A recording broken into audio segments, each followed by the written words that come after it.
Hello welcome back to my YouTube channel. ನಿನ್ನೆ ನಾನು part 1 video ಹಾಕಿದ್ದೆ. ಯಾರ್ಯಾರು ಪಾರ್ಟ್ 1 ವಿಡಿಯೋ ನೋಡಿಲ್ಲ ಹೋಗಿ ನೋಡ್ಕೊಂಡು ಬನ್ನಿ ಅಂತ ಹೇಳ್ತಾ ಈ ವ್ಲಾಗ್ನ ನಾನು ಇವತ್ತು ಕಂಟಿನ್ಯೂ ಮಾಡ್ತಾ ಇದ್ದೀನಿ. ನಿನ್ನೆ ನಾವು ಪೂಜೆ ಮಾಡಿಸೋದಕ್ಕೆ ಅಂತ ಹೇಳಿ ಏನೇನು ರೆಡಿ ಮಾಡ್ಕೊಂಡಿದ್ವಿ ಅಲ್ಲ, ಅದನ್ನೆಲ್ಲ ತೆಗೆದುಕೊಂಡು ನಾವು ಈ ದೇವಸ್ಥಾನಕ್ಕೆ ರೀಚ್ ಆದ್ವಿ. ನೋಡಿ, ಇದೇ ನಮ್ಮ ಅಮ್ಮ ಅವ್ರ ಮನೆ ದೇವಸ್ಥಾನ, ನರಸಿಂಹಸ್ವಾಮಿ ದೇವಸ್ಥಾನ, ಮತ್ತು ಆಪೋಸಿಟ್ ಇರುವಂಥದ್ದು ಆಂಜನೇಯ ಸ್ವಾಮಿ ದೇವಸ್ಥಾನ. ನಮಗಿಂತ ಮುಂಚೆನೇ ನಮ್ಮ ಮನೆಯಲ್ಲಿ ಸ್ವಲ್ಪ ಜನ ಆಲ್ರೆಡಿ ದೇವಸ್ಥಾನದ ಹತ್ರ ಬಂದು ವೆಯ್ಟ್ ಮಾಡ್ತಾಯಿದ್ರು, ಎಲ್ಲರೂ ಬರಲಿ ಒಟ್ಟಿಗೆ ಪೂಜೆ ಮಾಡಿಸೋಣ ಅಂತ ಹೇಳಿ. ಸೊ ಈಗ ಎಲ್ಲರೂ ಬಂದಾಯಿತು, ನಾವೇ ಕೊನೆಯಲ್ಲಿ ಬಂದಿದ್ದು. ಈಗ ನಾವು ಪೂಜೆನ ಶುರು ಮಾಡ್ಕೊಳ್ಳೋಣ ಅಂತ ಹೇಳಿ ಪೂಜೆ ಸಾಮಗ್ರಿಗಳನ್ನೆಲ್ಲ ತಗೊಂಡು ನಮ್ಮ ಅಕ್ಕ 2 ದೇವಸ್ಥಾನಕ್ಕೂ ಯಾವ್ಯಾವ ಪೂಜೆ ಸಾಮಾನು ಕೊಡಬೇಕಂತ ಹೇಳಿ ಸಪ್ರೇಟ್ ಮಾಡಿ ಇಡ್ತಾ ಇದ್ದಾಳೆ. ಇನ್ನು ಈ ದೇವಸ್ಥಾನ ಏನಿದೆ ನೋಡಿ, ನಮ್ಮಮ್ಮ ಅವ್ರ ಮನೆ ದೇವರು. ನಾವು ಚಿಕ್ಕ ವಯಸ್ಸಿಂದನೂ ಅಷ್ಟೇ, ನಮ್ಮಪ್ಪ ಅಮ್ಮ ಅವ್ರ ಚಿಕ್ಕ ವಯಸ್ಸಿಂದನೂ ಅಷ್ಟೇ ಅಂತೆ ಈ ದೇವಸ್ಥಾನ ಹೀಗೆ ಇರೋದು. ಈಗ ಇದನ್ನು ಕನ್ಸ್ಟ್ರಕ್ಷನ್ ಮಾಡೋದಕ್ಕೆ ಶುರು ಮಾಡ್ಕೊಂಡಿದ್ದಾರೆ. ನೀವೆಲ್ಲ ಆಗಲೇ ನೋಡ್ದಂಗೆ ಕಲ್ಲುಗಳನ್ನೆಲ್ಲ ತರಿಸಿ ಕಲ್ಲಲ್ಲಿ ಕಟ್ಟೋದಕ್ಕೆ ಅಂತ ಹೇಳಿ ರೆಡಿ ಮಾಡ್ಕೊಳ್ತಾ ಇದ್ದರು. ನೋಡಬೇಕು ಮುಂದೆ ಯಾವ ಥರ ಕನ್ಸ್ಟ್ರಕ್ಟ್ ಆಗುತ್ತೆ ದೇವಸ್ಥಾನ ಅಂತ ಹೇಳಿ. ಇನ್ನೇನು ಆಷಾಢ ಶುರುವಾಗುತ್ತಲ್ವ, ಆಷಾಢ ಶುರುವಾದ ಮೇಲೆ ಯಾವುದೇ ಥರದ ಶುಭ ಕಾರ್ಯಗಳನ್ನು ಯಾರೂ ಮಾಡಲ್ಲ. ಸೊ ಈಗ ದೇವಸ್ಥಾನಕ್ಕೂ ಕೂಡ ಕೊನೆ ಶನಿವಾರ ಆಷಾಢ ಶುರುವಾಗೋಕ್ಕೆ ಮುಂಚೆ ಅಂತ ಹೇಳಿ ಒಂದು ಸ್ವಲ್ಪ ಜನ ಭಕ್ತಾದಿಗಳು ಬಂದಿದ್ದರು. ಮತ್ತು ಇನ್ನು ಶ್ರಾವಣದಲ್ಲೂ ಕೂಡ ಜಾಸ್ತಿ ಜನ ಭಕ್ತಾದಿಗಳು ಬರ್ತಾ ಇರ್ತಾರೆ ಪ್ರತಿ ಶನಿವಾರನೂ. ನಮ್ಮಪ್ಪ ನಮ್ಮಮ್ಮನೂ ಮತ್ತೆ ಶ್ರಾವಣಕ್ಕೆ ಬಂದು ಇಲ್ಲಿಗೆ ಪೂಜೆ ಮಾಡಿಸ್ಕೊಂಡು ಹೋಗ್ತಾರೆ.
ಇನ್ನು ಪೂಜೆ ಎಲ್ಲ ಚೆನ್ನಾಗಾಯಿತು. ಪೂಜೆ ಮುಗಿದ ಮೇಲೆ ದೇವರಿಗೆ ನಾವು ಎಡೆ ಇಟ್ಟಿದ್ವಲ್ಲ, ಆವಾಗಲೇ ನಾವೇನೇನು ತಂದಿದ್ವಿ ನೈವೇದ್ಯ ಅದನ್ನೆಲ್ಲ ನೀಟಾಗಿ ಕಲಿಸ್ಬಿಟ್ಟು ಎಲ್ರಿಗೂ ಪ್ರಸಾದದ ರೀತಿ ಹಂಚಬೇಕು ಅಂತ ಹೇಳಿ ಹೇಳಿದ್ರು. ಅದಕ್ಕೋಸ್ಕರ ನಾವೆಲ್ಲದನ್ನು ಎತ್ತಿಟ್ಕೊಂಡು ರೆಡಿ ಮಾಡ್ಕೊಳ್ತಾ ಇದ್ವಿ. ಇನ್ನು ನಾನು ಹೇಳಿದ್ನಲ್ಲ ಆಂಜನೇಯ ಸ್ವಾಮಿ ಅಂತ ಹೇಳಿ, ಇದೇ ದೇವಸ್ಥಾನ. ಅದು ಎದುರು ಬದ್ರಿಗೇ ಇದೆ 2 ದೇವಸ್ಥಾನನೂ.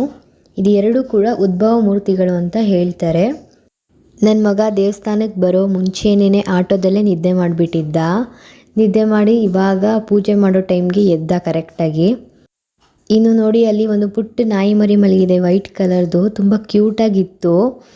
ಅದು ನೆಮ್ಮದಿಯಾಗಿ ನಿದ್ದೆ ಮಾಡ್ತಿತ್ತು. ಅಷ್ಟು ಜನ ಭಕ್ತಾದಿಗಳಿದ್ರೂ ಕೂಡ ಅದಕ್ಕೆ ಎಚ್ಚರ ಆಗ್ತಿರ್ಲಿಲ್ಲ, ಅದ್ರ ಪಾಡಿಗೆ ಅದು ಮಲಗಿಬಿಟ್ಟಿತ್ತು. ಇನ್ನು ನಮ್ಮ ಮನ ಕಣ್ಣಿಗೆ ಬಿತ್ತು ನೋಡಿ, ಅದ್ರ ಕತೆ ಮುಗೀತು ಅಂತ ಅಂದ್ಕೊಂಡೆ ನಾನು. ಯಾಕಂದರೆ ಆ ನಾಯಿನ ಅದ್ರ ಪಾಡ್ಗೆ ಅದು ಇರೋದಕ್ಕೆ ಬಿಡ್ತಾ ಇಲ್ಲ ಅವಳು. ನೋಡಿ, ಸುಮ್ಮನೆ ಮಲಗಿರೋ ನಾಯಿನ ಎಬ್ಬರಿಸಿ ವಿಡಿಯೋ ಮಾಡ್ತೀನಿ ಅಂತ ಓಡಾಡಿಸೋದು, ಅದಕ್ಕೆ ಹಿಂಸೆ ಕೊಡೋದು, ಈ ಥರ ಎಲ್ಲ ಮಾಡ್ತಾ ಇರ್ತಾಳೆ. ಇನ್ನು ನಮ್ಮ ಅಕ್ಕ ಎಲ್ಲ ರೆಡಿ ಮಾಡಿಕೊಂಡು ಕೊನೆಯಲ್ಲಿ ಪ್ರಸಾದ ಕೊಡೋದಕ್ಕೆ ಶುರು ಮಾಡ್ಕೊತಾ ಇದ್ಲು. ನಾವು ಕೂಡ ಎಲ್ಲರೂ ದೇವ್ರ ಮುಂದೆ ಎಡೆ ಇಟ್ಟಿರೋ ಪ್ರಸಾದ ಅಂತ ಹೇಳಿ ಎಲ್ಲರೂ ಸ್ವಲ್ಪ ಸ್ವಲ್ಪ ತಿಂದ್ಬಿಟ್ಟು ಅಲ್ಲಿಂದ ಮತ್ತೆ ಊರಿಗೆ ವಾಪಸ್ ಹೋಗಬೇಕಿತ್ತು. ಇನ್ನು ಅಲ್ಲೂ ಕೂಡ ಊಟ ಎಲ್ಲ ಕೊಡೋದಕ್ಕೆ ಶುರು ಮಾಡಬೇಕಿತ್ತಲ್ವ. ಇಲ್ಲಿಂದ ನಾವು ತೀರ್ಥ ಏನು ತೊಗೊಂಡೋಗಿರ್ತೀವಿ ನೋಡಿ, ಅದನ್ನೆಲ್ಲ ಊಟದ ಮೇಲೆ ಚುಮ್ಕಿಸ್ಬಿಟ್ಟು ಆಮೇಲೆ ಊಟ ಕೊಡೋದಕ್ಕೆ ಶುರು ಮಾಡಬೇಕಿತ್ತು. ಸೊ ಅದಕ್ಕೋಸ್ಕರ ಎಲ್ಲದನ್ನು ಬೇಗ ಬೇಗ ತಿಂದ್ಕೊಂಡು ನಾವು ಕೂಡ ಇಲ್ಲಿಂದ ಹೊರಡ್ತಾ ಇದ್ದೀವಿ. ಈಗ ಟೈಮು ಆಲ್ರೆಡಿ ಇನ್ನೇನು 1:15 1:20 ಈ ಥರ ಆಗ್ತಿತ್ತು. ಇನ್ನು ಊಟ ಕೊಡೋದಕ್ಕೂ ತಡ ಆಗಿಬಿಡುತ್ತೆ ಅಂತ ಹೇಳಿ ಮನೆಯಿಂದ ಕೂಡ ಕಾಲ್ ಮಾಡ್ತಾಯಿದ್ರು ಬೇಗ ಬನ್ನಿ ಅಂತ. ಇನ್ನು ನಾನು ಹಾಗೆ ಪ್ರಸಾದ ತಿಂದ್ಕೊಂಡೇ ಆಟೋದಲ್ಲಿ ಹೊರಟ್ವಿ. ತೀರ್ಥನೂ ನಮ್ಮ ಕೈಲೇ ಕೊಟ್ಟು ಕಳಿಸಿದ್ರು. ತೀರ್ಥ ನಾವು ತೊಗೊಂಡೋಗಿ ಊಟ ಕೊಡೋದಕ್ಕೆ ಶುರು ಮಾಡಿಬಿಟ್ರೆ ಇನ್ನು ನಮ್ಮಪ್ಪ ನಮ್ಮಮ್ಮ ನಮ್ಮ ಅಕ್ಕ ಇವರೆಲ್ಲ ಏನು ಉಳ್ಕೊಂಡಿದ್ರು ದೇವಸ್ಥಾನದಲ್ಲಿ ನೋಡಿ, ಅವರೆಲ್ಲ ನಿಧಾನಕ್ಕೆ ಮನೆಗೆ ಬಂದರು. ಇನ್ನು ನಾವು ಮನೆಗೆಲ್ಲ ಬಂದ ಮೇಲೆ ಊಟ ಕೊಡೋದಕ್ಕೆ ಆಲ್ರೆಡಿ ಎಲ್ಲ ರೆಡಿ ಮಾಡ್ಕೊಂಡಿದ್ರು. ನಮ್ಮ ಅಮ್ಮನ ಮನೇಲಿ ಜಾಗ ತುಂಬ ಚಿಕ್ಕದಿದ್ದರಿಂದ ಊಟ ಕೊಡೋದಕ್ಕೆಲ್ಲ ಕಷ್ಟ ಆಗ್ತಿತ್ತು 100 ಜನಕ್ಕೆ. ಅದಕ್ಕೆ ನಾವು ಊಟ ಎಲ್ಲ ನಮ್ಮ ಮನೆಯಲ್ಲೇ ಕೊಟ್ಕೊಂಡ್ವಿ. ಇನ್ನು ಜನಗಳು ಎಲ್ಲ ಊಟ ಮಾಡಿ ಹೋದರು. ನೆಕ್ಸ್ಟು ನಾವು ಲಾಸ್ಟಲ್ಲಿ ಊಟ ಮಾಡೋಕ್ಕೆ ಕೂತ್ಕೊಂಡಿದ್ದೀವಿ. ನೋಡಿ, ಮುದ್ದೆ ಮತ್ತು ಮಟನ್ ಸಾಂಬಾರು ಮತ್ತು ಕಾಳು ಗೊಜ್ಜು. ಸಿಂಪಲಾಗಿ ದೇವ್ರ ಕಾರ್ಯ ಮಾಡೋರು ಇಷ್ಟೇ ಮಾಡಿಸೋದು. ಸೊ ನಾವು ಅಷ್ಟೇ ಮಾಡಿಸಿದ್ವಿ ಅಷ್ಟೇ. ಇನ್ನು ನಮ್ಮದು ಎಲ್ಲ ಊಟ ಮುಗಿಸ್ಕೊಂಡು ಬೇಗ ಬೇಗ ಪಾತ್ರೆಗಳೆಲ್ಲ ಇದ್ವಲ್ಲ ಅಡುಗೆ ಮಾಡಿರೋ ಅಂಥದ್ದು, ಎಲ್ಲ ಪಾತ್ರೆಗಳನ್ನೂ ಒಂದು ಕಡೆ ಹಾಕಿಬಿಟ್ಟು ಎಲ್ಲ ತೊಳ್ಕೊಂಡು ಎತ್ತಿಟ್ಬಿಟ್ವಿ. ಇನ್ನು ಸ್ಯಾಟರ್ಡೆ ಸಂಜೆನೇ ನಾವು ಎಲ್ಲ ಪಾತ್ರೆ ತೊಳೆಯೋ ಕೆಲಸದಿಂದ ಹಿಡಿದು ಮನೆ ಕ್ಲೀನಿಂಗ್ ಎಲ್ಲ ಮುಗಿಸ್ಕೊಂಡು ಬಿಟ್ವಿ. ಅದಾದಮೇಲೆ ನಾವು ನೈಟು ಮತ್ತೆ ಇನ್ಯಾವುದೇ ರೀತಿ ವಿಡಿಯೋ ಮಾಡೋಕ್ಕೆ ಹೋಗಲಿಲ್ಲ. ಎಲ್ರಿಗೂ ಸುಸ್ತಾಗಿಬಿಟ್ಟಿತ್ತು ಕೆಲಸ ಮಾಡಿ. ಸೊ ಎಲ್ಲರೂ ರೆಸ್ಟ್ ತೊಗೊಂಡು ಮತ್ತೆ ಮಾರನೇ ದಿನ ಎದ್ದು ಟಿಫನ್ ಎಲ್ಲ ಮುಗಿಸ್ಕೊಂಡು ಇಲ್ಲಿ ತೋಟದ ಕಡೆ ಹೊರಡ್ತಾ ಇದ್ದೀವಿ ನೋಡಿ. ಹೀಗೆ ನಾವು ಎಲ್ಲರೂ ಒಟ್ಟಿಗೆ ಬಂದಾಗ ಫ್ಯಾಮಿಲಿ ತೋಟಕ್ಕೆ ಹೋಗಿ ಎಳ್ನೀರು ಕುಡ್ಕೊಂಡು ಬೆಂಗಳೂರು ವಾಪಸ್ ಹೋಗೋದಂತೂ ಮಿಸ್ಸೇ ಮಾಡಲ್ಲ. ಯಾಕಂದರೆ ಅದೊಂಥರ ಚೆನ್ನಾಗಿರುತ್ತೆ. ಎಲ್ಲರೂ ಒಟ್ಟಿಗೆ ಹೋಗಿ ತೋಟದಲ್ಲೇ ಹೋಗಿ ಅಲ್ಲೇ ಎಳ್ನೀರು ಕೊಚ್ಚಿಸ್ಕೊಂಡು ಕುಡಿಯೋದು ತುಂಬ ಚೆನ್ನಾಗಿರುತ್ತೆ. ಪ್ರತಿ ಸರಿ ಊರಿಗೆ ಬಂದಾಗಲೂ ಅಷ್ಟೇ ಒಂದು ಸರ್ತಿ ತೋಟದ ಹತ್ರ ಬಂದು ಎಳ್ನೀರು ಕುಡ್ಕೊಂಡು ಹೋದ್ರೇ ನಮಗೆ ಸಮಾಧಾನ. ಸೊ ಆ ಥರ ಅದು ಒಂಥರ ಅಭ್ಯಾಸ ಆಗಿಬಿಟ್ಟಿದೆ ನಮಗೆ. ನೋಡಿ, ಇಲ್ಲಿ ಎಳ್ನೀರನ್ನ ಕೀಳ್ತಾ ಇದ್ದಾರೆ ಲವನವರು. ಅಂದರೆ ಎಲ್ಲ ಮರದಲ್ಲೂ ಎಳ್ನೀರು ಇರಲ್ಲ, ನೋಡಿ ಕಿತ್ಕೋಬೇಕು. ತುಂಬ ಬಲ್ತು ಬಿಟ್ಟಿದ್ರೆ ಅದು ಕಾಯಿ ಆಗಿಬಿಟ್ಟಿರುತ್ತೆ ನೋಡಿ, ಮತ್ತು ಅದು ವೇಸ್ಟ್ ಆದಂಗೆ ಲೆಕ್ಕ. ಎಳ್ನೀರು ಕೂಡ ಅಷ್ಟು ಟೇಸ್ಟ್ ಇರಲ್ಲ. ಅದಕ್ಕೆ ಇಬ್ಬರೂ ಡಿಸ್ಕಷನ್ ಮಾಡಿಕೊಂಡು ಎಳ್ನೀರು ಯಾವುದು ಕಾಯಿ ಯಾವುದು ಅಂತ ಸಪ್ರೇಟಾಗಿ ನೋಡಿಕೊಂಡು ಎಳ್ನೀರನ್ನ ಮಾತ್ರ ಕೀಳ್ತಾ ಇದ್ದಾರೆ ನೋಡಿ.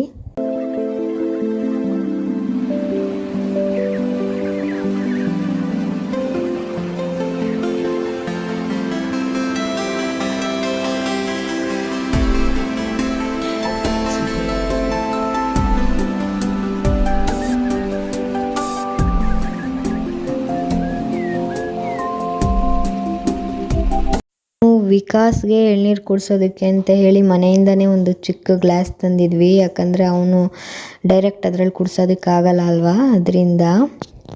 ಆದರೆ ನಮ್ಮ ವಿಕಾಸ್ಗೆ ಎಳ್ನೀರಿಗಿಂತ ಅದರೊಳಗಡೆ ಇರುತ್ತಲ್ಲ ಗಂಜಿ, ಆ ಗಂಜಿ ಅಂದರೆ ತುಂಬ ಇಷ್ಟ. ಅವ್ನಿಗೆ ಎಳ್ನೀರು ಕುಡಿಸ್ತಾ ಇದ್ದರೆ ಬೇಡ ಬೇಡ ಅಂತ ಹೇಳ್ತಿದ್ದ. ಅದನ್ನು ಓಪನ್ ಮಾಡಿ ಕಾಯಿ ಕೊಡಬೇಕು ಅಂತ ಹೇಳಿ ಅವನು ಕಣ್ಣಲ್ಲೇ ಎಕ್ಸ್ಪ್ರೆಷನ್ಸಲ್ಲೇ ಹೇಳ್ತಾ ಇದ್ದ. ಅದು ನಮಗೆ ಅರ್ಥ ಆಗ್ತಾಯಿತ್ತು. ಇನ್ನು ನಮ್ಮ ಅಪ್ಪ ನೋಡಿ ಲೈಫಲ್ಲೇ ಫಸ್ಟ್ ಟೈಮ್ ಎಳ್ನೀರನ್ನ ಕೊಚ್ತಾ ಇದ್ದಾರೇನೋ ಅನ್ನೋ ರೇಂಜಿಗೆ ಫುಲ್ಲು ಬೆವರು ಬಿಟ್ಟಿದ್ರು. ಅದಕ್ಕೆ ಅವರು ಎಳ್ನೀರು ಕೊಚ್ಚೋದನ್ನು ಒಂದು ಕ್ಲಿಪ್ಪಿಂಗ್ಸ್ ತೊಗೊಂಡಿದ್ದೆ. ಹಳ್ಳಿಲೇ ಇದ್ದು ಇದನ್ನೆಲ್ಲ ಮಾಡೋರಿಗೆ ರೂಢಿ ಇರುತ್ತೆ. ಬಟ್ ಸಿಟಿಲಿದ್ದು ಯಾವತ್ತೋ ಒಂದಿನ ಬಂದು ಈ ರೀತಿ ಹಳ್ಳಿ ಕೆಲಸ ಮಾಡಿದಾಗ ಯಾರಿಗೇ ಆಗಲಿ ಅದು ಅಡ್ಜಸ್ಟ್ ಆಗೋದಕ್ಕೆ ಸ್ವಲ್ಪ ಟೈಮ್ ಹಿಡಿಯುತ್ತಲ್ವ. ಅದೇ ಥರ ನಮ್ಮ ಅಪ್ಪನಿಗೂ 1-2 ಎಳ್ನೀರು ಕೊಚ್ಚೋಷ್ಟೊತ್ತಿಗೆ ಸಾಕಾಗೋಯ್ತು ಅಂತ ಹೇಳಿ ಲವನವ್ರ ಕೈಲಿ ಕೊಟ್ಬಿಟ್ರು. ಸೊ ಲವನವರೇ ಇವಾಗ ಎಲ್ರಿಗೂ ಕೊಚ್ಚಿಕೊಟ್ರು. ಸೊ ಎಲ್ಲರೂ ಎಳ್ನೀರು ಕುಡಿದ್ಬಿಟ್ಟು ಒಂದು ಸ್ವಲ್ಪ ಹೊತ್ತು ಮಾತಾಡ್ಕೊಂಡು ಹಾಗೆ ಟೈಮ್ ಪಾಸ್ ಮಾಡ್ತಾಯಿದ್ವಿ ತೋಟದಲ್ಲಿ.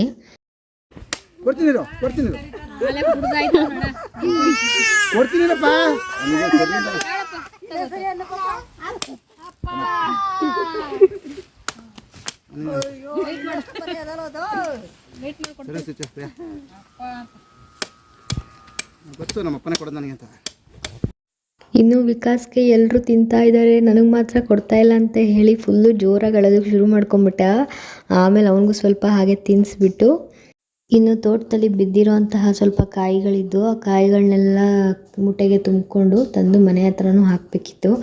ಆ ಕೆಲಸನೂ ಹಾಗೆ ಮುಗಿಸ್ಕೊಂಡು ಇನ್ನೂ ಒಂದು ಸ್ವಲ್ಪ ಹೊತ್ತು ತೋಟದಲ್ಲಿ ಕಾಲ ಕಳೆದು ಇನ್ನು ಇವತ್ತೇ ಬೆಂಗಳೂರಿಗೆ ಹೋಗಬೇಕಿತ್ತಲ್ವ, ಮತ್ತೆ ತಡ ಆಗುತ್ತೆ ಅಂತ ಹೇಳಿ ಎಲ್ಲರೂ ಕೂಡ ಹೊರಟ್ವಿ.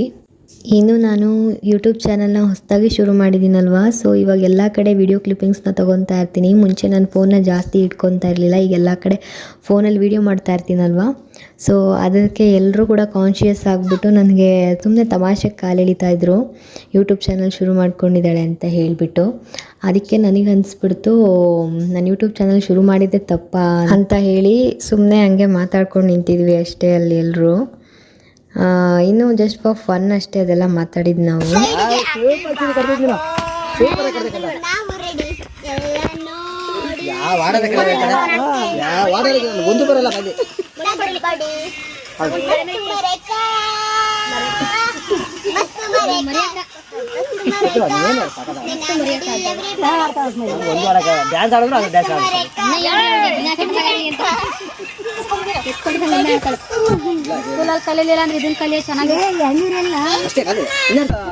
ಸೊ ಈ ವಿಡಿಯೋನ ನಾನು ಇಲ್ಲಿಗೆ ಎಂಡ್ ಮಾಡ್ತಾ ಇದ್ದೀನಿ. ಈ ವಿಡಿಯೋ ನಿಮಗೆ ಇಷ್ಟ ಆಗಿದ್ರೆ ಪ್ಲೀಸ್ ನನ್ನ ಚಾನಲ್ನ ಸಬ್ಸ್ಕ್ರೈಬ್ ಮಾಡಿಕೊಂಡು ವೀಡಿಯೋಸ್ನ ನೋಡಿ.